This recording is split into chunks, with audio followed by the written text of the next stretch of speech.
I've just listened to the second half of CM Punk's interview because it's called Punk Returns on Colt Cabana's Art of Wrestling, episode 227. And Punk has addressed Vince McMahon's corporate public apology, a couple of other interesting segments that went on behind the scenes, and I'm not going to go too much into details because I'd rather just give away little snippets and teasers rather than spoil the whole damn thing. But I listened to what Punk had to say, and I think the man was right on the money. Now, I've seen snippets of the Steve Austin Show episode with Vince McMahon as a guest, and I will give Vince McMahon credibility for admitting fault that he shouldn't have fired Punk on his wedding day. As to whether CM Punk will accept Vince McMahon's offer to come back to WWE one day, I don't see it, folks. I really don't. The man vented a lot, and we now know why he waited this long to vent, because of legal reasons. It's not something we like to admit or acknowledge, but it's just the plain, cold, hard facts that if you've just been through a settlement, not a lawsuit, a settlement, you have to wait a while for everything to, to clear the air and whatnot. And he made the point of saying, why didn't I get an apology over the phone rather than something that was just, public damage control or, good public PR, which is essentially what you could argue Vince McMahon was doing that. He says there's, his side of the story. Interpret that as you will, is all I'm going to say on that. It's other little things. I think the whole CM Punk chant thing that's still going on in the arenas, particularly when it's with AJ. Don't get me wrong, I still think he enjoys the admiration and adulation that the fans still give him, because they recognize that he's still something to be admired and respected, and so he should be. CM Punk, before they started, as he said, mistreating them for the better part of 2 years, he was quite possibly the biggest and most white-hot property, hot commodity that they had in World Wrestling Entertainment. And it's like a lot of things. You keep poking and prodding a bear, eventually that bear is going to turn around and get nasty and actually decide to swipe people with it. And essentially with Punk, I think he had been... excuse me. I think William Daniels said it best as Kit in the Season 3 episode of Knight Rider, Junkyard Dog. I have been poked, prodded, and violated. And copy and paste that onto CM Punk. That's essentially where he was at. He had been poked, prodded, and violated. And I'm just using that just as a... paraphrasing. That's not, not an actual quote from him. I'm just paraphrasing. This is the thing I completely respect about CM Punk, is the fact that he tells it like it is.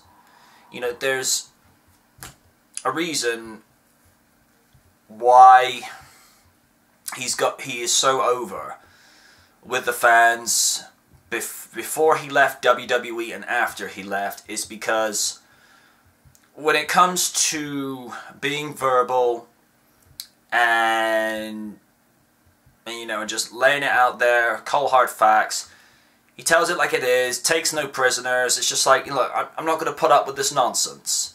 I'm just going to leave the cold hard facts on the table. What you choose to believe with that is entirely up to you. I don't know why he calls AJ by that nickname. I'm not repeating it. Someone said something on Facebook. Lol. I don't know why he calls her that, but that's obviously a thing. And kudos for him watching Jurassic Park for the first time. No sarcasm, no cynicism, no snarkiness. Glad you got time to watch a grade A awesome movie. And because... excuse me. And Punk, if you're watching this, I won't call you Phil because we don't know each other. I might know you professionally as a fan, but I'm not going to call you Phil because I feel like I have enough respect for you to have that kind of boundary, Those are the boundaries, I respect them. But, yeah, it's pretty much what I've been thinking and speculating for a while after that when he did the first podcast, to Vince McMahon being on the Steve Austin show. Punk has pretty much laid it out thick. The window's closed. He doesn't watch professional wrestling other than when his wife is in a segment or in a match. And Punk, I will say, you're a lucky man to have, AJ. Say that, very talented, very funny, very witty, beautiful lady. That's AJ, I can't really say more than that because I don't know her personally, but from what I've seen on screen, great girl. But, the fact that he got pulled out of these Comic-Con conventions, Wizard Con, that would have given him, more money in 4 hours than what he would normally get, just so he can go on tour, get beat up, bruised up, bloodied up, for not even half of what Wizard Con were going to pay him. And it's when I hear things like that, it kind of makes me question whether or not I want to still keep reviewing WWE and SmackDown in particular. Now, I've had random DCEs say to me for years, dude, just quit. He had his reasons for walking away from World Wrestling Entertainment as a fan. Look at Raw 1000 as a prime example. I looked at that and just thought, what?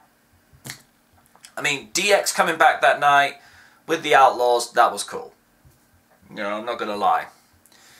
The Rock coming back, that was cool. CM Punk turning heel, what the heck, guys? I mean, really? Did you really need Punk to turn heel? But yeah, a lot of revealing things said in that podcast. A lot of truth that seemed to come out of that. And my monitor's just gone blank. A lot of things that just seemed to, I think he felt like he needed to set the record straight just to be able to have some kind of context and what his opinions are for, how things go in WWE. And, I applaud the way he, stood up for himself and said, look, I'm not missing this wedding. Forget that.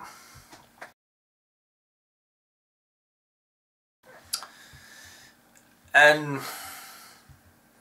you can tell that this is a man that knows that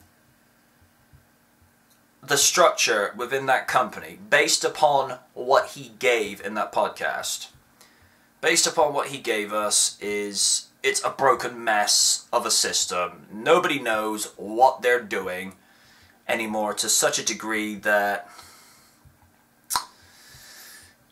it would be much more simplified if there were less people and less of a micromanagement system. I think that this has been a problem with WWE for some time, that they've got way too many writers.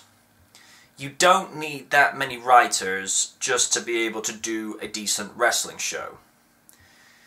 And, you know, Random and I have said this for probably more him than me. You know, just get Paul Heyman as the chief creative consultant, because the man knows what works. But they don't want to do that. They want to bring in people from things like Seinfeld and Glee. What do these guys know about professional wrestling? I don't get it. I really just don't get it. And it, you know, makes me understand more so why he left. Because apparently he wouldn't even get, like, even a fair percentage of the t-shirt sales. Particularly, you know, his Best in the World t-shirt. Yeah, I don't know.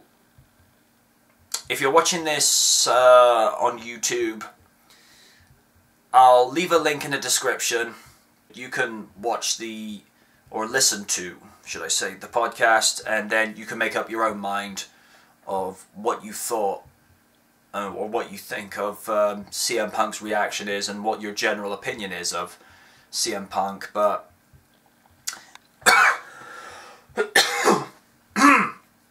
excuse me. But I think, like CM Punk, it's time to move on from this. I mean, for me, as a fan, reviewer, critic, analyzer, I got other things to be working with.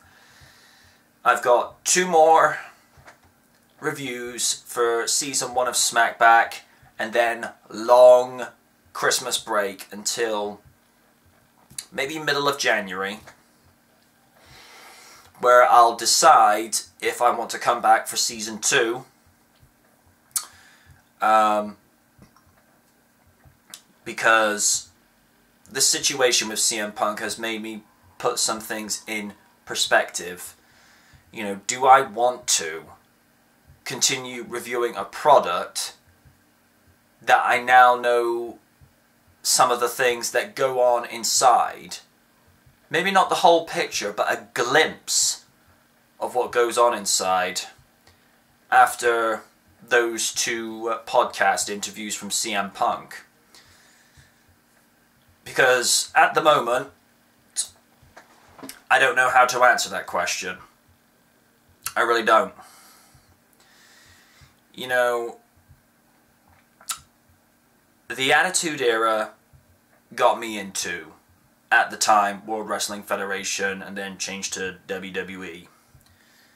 But with Daniel Bryan injured, Ziggler not yet being pushed, Cena still dominating,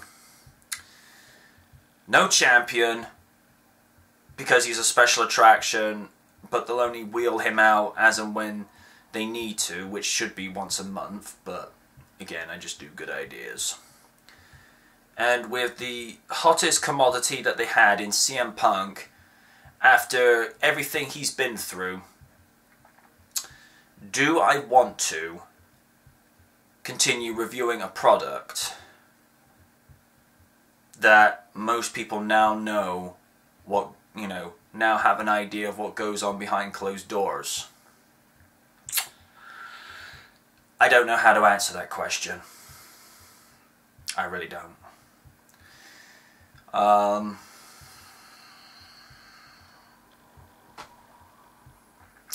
guess I'll find out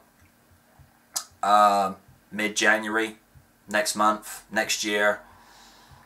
If you see Season 2 of SmackBack start to show up, then you know that I'm giving them, you know, a lifeline, second chance. If I don't come back with a second season, then you know that I will be done with WWE.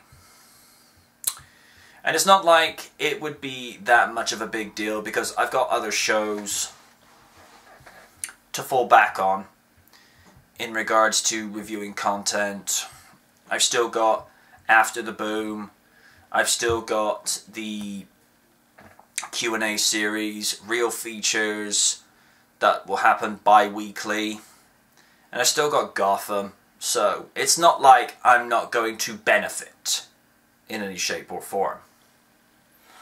And of course, next year, Thunderbirds returns to the small screen. So again, I'm going to have plenty to do as a reviewer, analyst, critic, informative entertainer, call it what you will.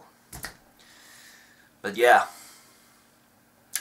that's been my 2 cents on the CM Punk into podcast part 2. I'll end with this. CM Punk, excuse me, I should address you more formally. Thank you for that insight.